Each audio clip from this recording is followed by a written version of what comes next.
जय श्री कृष्णा। राधे राधे। आज अघन मास मार्गशीर्ष मास का पहला गुरुवार है और मार्गशीर्ष के महीने में गुरुवार के दिन माता लक्ष्मी की पूजा और व्रत का विधान है। वैसे तो शुक्रवार का दिन माता महालक्ष्मी को समर्पित होता है और इसी दिन माता महालक्ष्मी की पूजा की जाती है और व्रत रखा जाता है, लेकिन अघन के महीने में यानी मार्गशीर्ष के महीने में गुरुवार के दिन महालक्ष्मी की पूजा की जाती है। ऐसी मान्यता है कि इस दिन देवी की पूजा करने से घर में धन की बरसात होती है, सुख समृद्धि का वास होता है और घर में जो भी आर्थिक संकट हो वो दूर हो जाते हैं। माता की कृपा से सभी कष्ट दूर हो जाते हैं। इस महीने में गुरुवार के दिन माता महालक्ष्मी की पूजा जरूर करनी चाहिए। इस मास को अघन का महीना कहा जाता है। वैसे तो इस महीने में जितने भी गुरुवार पड़े सभी गुरुवार को व्रत रखें और माता महालक्ष्मी की पूजा करें, लेकिन अगर कोई व्रत न रख पाए, सभी गुरुवार का व्रत न रख पाए तो एक गुरुवार का व्रत रखे। अगर एक गुरुवार का भी व्रत न रख पाए तो माता महालक्ष्मी की पूजा गुरुवार के दिन करे और व्रत कथा पढ़े या सुने। ऐसा करने से भी माता महालक्ष्मी जी प्रसन्न होती हैं और अपने भक्तों पर कृपा करती हैं। अब मैं आपको गुरुवार के दिन सुनी जाने वाली माता महालक्ष्मी की पौराणिक कथा सुना रही हूँ। बोलिए लक्ष्मी माता की जय हो। अघन गुरुवार की पौराणिक कथा के अनुसार बहुत समय पहले की बात है। भद्रश्रवा नाम के एक राजा थे। वे राजा बड़े ही पराक्रमी थे। 4 वेद, 6 शास्त्र, 18 पुराण का उन्हें ज्ञान था। उनकी रानी का नाम सुरत चंद्रिका था। रानी दिखने में बहुत सुंदर थी, सुलक्षणा थी और पतिव्रता थी। उन दोनों को 7 पुत्र और एक कन्या का वरदान मिला था। उनकी कन्या का नाम श्यामबाला था। एक बार महालक्ष्मी जी के मन में आया कि उस राजा के राजप्रसाद में रहें। इससे राजा को दुगनी धन दौलत प्राप्त होगी और इस धन दौलत से वे अपनी प्रजा को और भी सुख दे पाएंगे। गरीब के घर अगर रहें और उसे धन दौलत प्राप्त हो तो वह स्वार्थी की तरह केवल अपने ऊपर ही खर्च करेगा। यह सोचकर महालक्ष्मी जी एक बूढ़ी ब्राह्मण स्त्री का रूप धारण करके हाथ में लाठी लिए लाठी के सहारे रानी के द्वार तक पहुंची। यद्यपि उन्होंने एक बूढ़ी औरत का रूप धारण किया था, फिर भी उनके चेहरे पर एक देवी का सा तेज था। उन्हें देखते ही एक दासी सामने आई। उसने इनका नाम, धाम, काम और धर्म सब पूछ डाला। वृद्ध ब्राह्मणधारी माता लक्ष्मी ने कहा, बालिके, मेरा नाम कमला है और मेरे पति का नाम भुवनेश है। हम द्वारिका में रहते हैं। तुम्हारी रानी पिछले जन्म में एक वैश्य की पत्नी थी। वह वैश्य बहुत गरीब था। दारिद्र्य के कारण हर रोज घर में झगड़े होते थे। उसका पति उसे रोज मारता था। इन बातों से तंग आकर वह घर छोड़कर चली गई और वन जंगल में खाली पेट भटकने लगी। उसकी इस दुर्दशा पर मुझे दया आ गई। तब मैंने उसे सुख संपत्ति देने वाली श्री महालक्ष्मी की कथा सुनाई। मेरे ही कहने पर उसने महालक्ष्मी का व्रत किया। महालक्ष्मी प्रसन्न हुई और उसकी गरीबी दूर हो गई। उसका घर संसार दौलत, संतति और संपत्ति से भर गया। बाद में दोनों पति पत्नी परलोक सिधारे। महालक्ष्मी व्रत करने के कारण वे लक्ष्मी रोग में रहे। जितने साल तक उन्होंने महालक्ष्मी व्रत किया उतने हजारों साल तक उन्हें वह सुख भोग मिला। इस जन्म में उसका जन्म राजघराने में हुआ है, पर अब वह महालक्ष्मी का व्रत करना भूल गई और मैं उसे याद दिलाने आई हूँ। बुढ़िया माई की बातें सुनकर दासी ने उन्हें प्रणाम किया और श्री महालक्ष्मी व्रत किस तरह से किया जाए इस बारे में पूछा। तो बुढ़िया रूप धारण किए महालक्ष्मी माता ने दासी को पूजा की सारी विधि बताई और व्रत की महिमा भी बताई। इसके बाद दासी माता को प्रणाम करके रानी को सूचना देने अंदर चली गई। राजवैभव में रहते हुए रानी को अपने ऐश्वर्य पर बहुत घमंड हो रहा था। संपत्ति और अधिकार की वजह से वह उन्मत्त सी हो गई थी। दासी द्वारा बताई गई बुढ़िया की बातें सुनकर वह तो आग बबूला हो गई। राजद्वार पर आकर बुढ़िया रूपी श्री महालक्ष्मी पर बरस पड़ी। उसे तो ये मालूम ही नहीं था कि श्री माता महालक्ष्मी बुढ़िया माई का रूप धारण करके उसके द्वार तक आई है।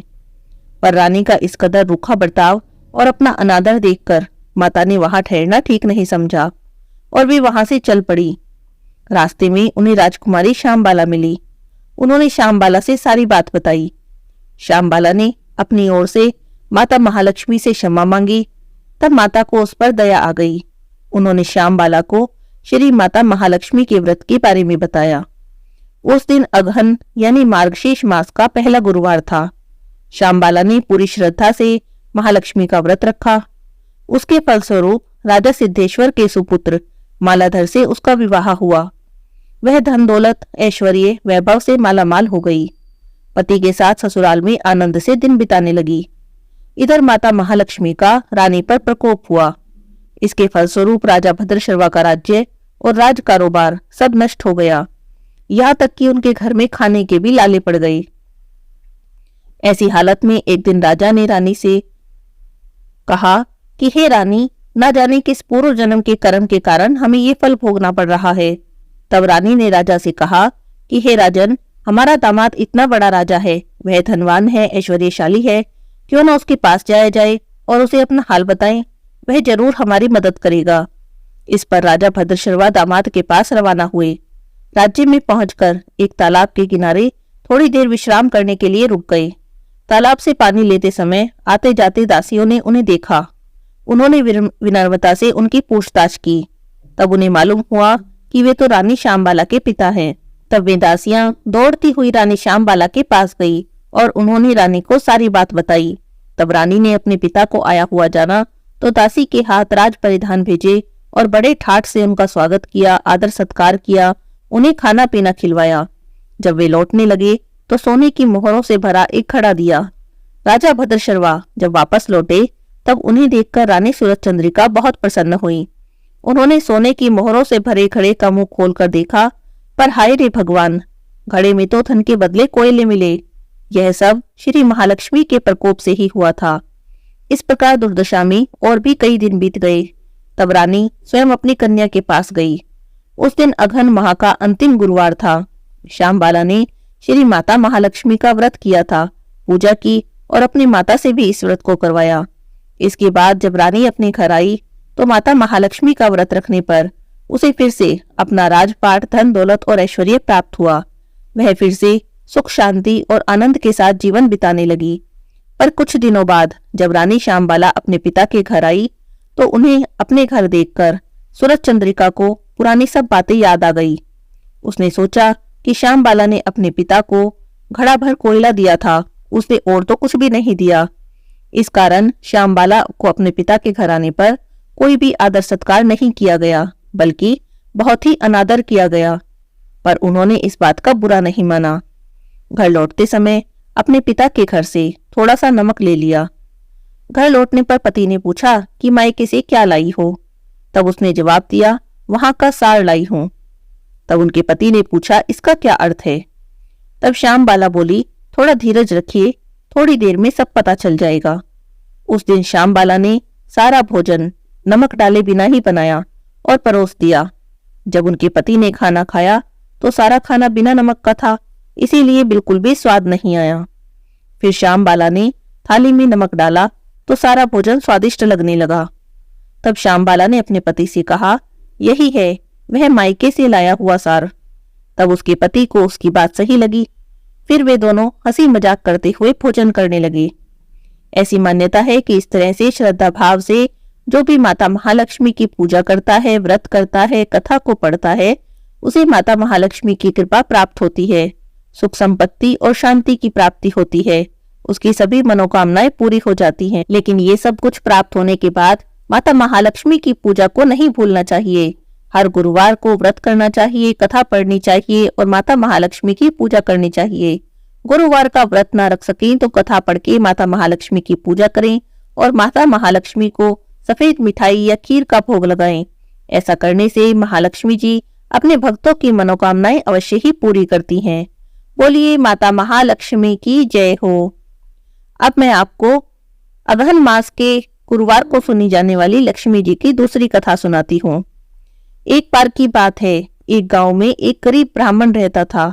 वह नियमित रूप से जगत के पालनहार भगवान विष्णु की आराधना करता था। उसकी पूजा भक्ति से प्रसन्न होकर एक दिन भगवान विष्णु ने उसे दर्शन दिए और उस ब्राह्मण से वर मांगने को कहा। तब ब्राह्मण ने लक्ष्मी जी का निवास अपने ही घर में होने की इच्छा प्रकट की। तब श्री विष्णु जी ने लक्ष्मी जी की प्राप्ति का मार्ग उसे बताया। उन्होंने कहा कि मंदिर के सामने एक स्त्री आती है जो यहाँ आकर उपले छापती है, उसे अपने घर आने का निमंत्रण दे देना, वही देवी लक्ष्मी है। साथ ही विष्णु भगवान ने ब्राह्मण से कहा कि जब धन की देवी लक्ष्मी तुम्हारे घर आए तब तुम्हारा घर धन धान्य से भर जाएगा। ऐसा कहकर श्री विष्णु जी तो वहां से अंतर्ध्यान हो गए। अगले दिन ब्राह्मण सुबह ही मंदिर के सामने जाकर बैठ गया। लक्ष्मी जी उपले छापने आई तो ब्राह्मण ने उनसे अपने घर आने का निवेदन किया। ब्राह्मण की बातें सुनकर लक्ष्मी जी समझ गई कि ये सब विष्णु जी के कहने पर हो रहा है। तब लक्ष्मी जी ने ब्राह्मण से कहा कि मैं तुम्हारे घर चलूंगी, लेकिन इससे पहले तुम्हें महालक्ष्मी व्रत को करना होगा। मार्गशीर्ष के महीने में हर गुरुवार तुम मेरा व्रत करना और सच्चे मन से व्रत कथा पढ़ना और सुनना, तब मैं तुम्हारे सारे मनोरथ को पूर्ण करूंगी। तब उस ब्राह्मण ने देवी के कहे अनुसार मार्गशीर्ष महीने के हर गुरुवार को व्रत किया, माता महालक्ष्मी का पूजन किया और माता महालक्ष्मी को उत्तर दिशा की तरफ मुंह करके पुकारा। इसके बाद माता महालक्ष्मी जी ने ब्राह्मण के घर में अन्न धन के सुख संपत्ति के भंडारे भर दिए। मार्गशीर्ष मास के गुरुवार के व्रत के प्रभाव से वह ब्राह्मण अंत समय में वैकुंठ लोक को गया। बोलिए लक्ष्मी माता की जय हो, विष्णु भगवान की जय हो। कथा सुनने के बाद हाथ जोड़कर माता महालक्ष्मी से प्रार्थना करें, हे महालक्ष्मी माता, मेरी सभी मनोकामनाओं को पूरी करना, मेरे सभी कष्टों को हर लेना। इस कथा को कहने वाले, सुनने वाले, हुंकारा भरने वाले सभी पर अपनी कृपा बनाए रखना और सभी के घर में धन संपत्ति देना, सुख शांति देना। बोलिए लक्ष्मी माता की जय हो। अब सुनते हैं गणेश जी की कहानी। किसी गांव में एक ब्राह्मण ब्राह्मणी रहते थे। दोनों बड़े ही गरीब थे। घर में खाने को भी नहीं होता था, लेकिन ब्राह्मणी गणेश जी की परम भक्त थी। रोज गणेश जी की सेवा और पूजा करती थी। एक दिन भगवान को भोग लगाने को भी घर में कुछ न था, तो ब्राह्मणी गणेश भगवान से बोली, भगवान जी, आज तो घर में कुछ भी नहीं है, मैं आपका भोग भी कैसे लगाऊं? तो गणेश जी बोले कि मैया तू चिंता मत कर, जा तू लक्ष्मी जी का न्योता कर आ। तब ब्राह्मणी जी बोली कि मुझे तो नहीं पता कि लक्ष्मी जी कहाँ मिलेंगी, और अगर मैं लक्ष्मी जी को बुला भी लाई तो मैं लक्ष्मी जी को कहाँ बिठाऊंगी, क्या खिलाऊंगी? तो गणेश भगवान बोले कि तुम न्योता तो कराओ, सब इंतजाम हो जाएगा और लक्ष्मी जी तो पीपल के पेड़ पर मिल जाएंगी। तो ब्राह्मणी चली पीपल के पेड़ के पास। पीपल के पेड़ पर माता लक्ष्मी जी भी मिल गई। तो ब्राह्मणी ने लक्ष्मी जी को न्योता दे दिया। तो लक्ष्मी जी बोली कि मुझे तो नहीं पता तुम्हारा घर कहाँ है, इसीलिए मैं तुम्हारे साथ साथ ही चलती हूँ। अब लक्ष्मी जी ब्राह्मणी के साथ उसके घर आ गई।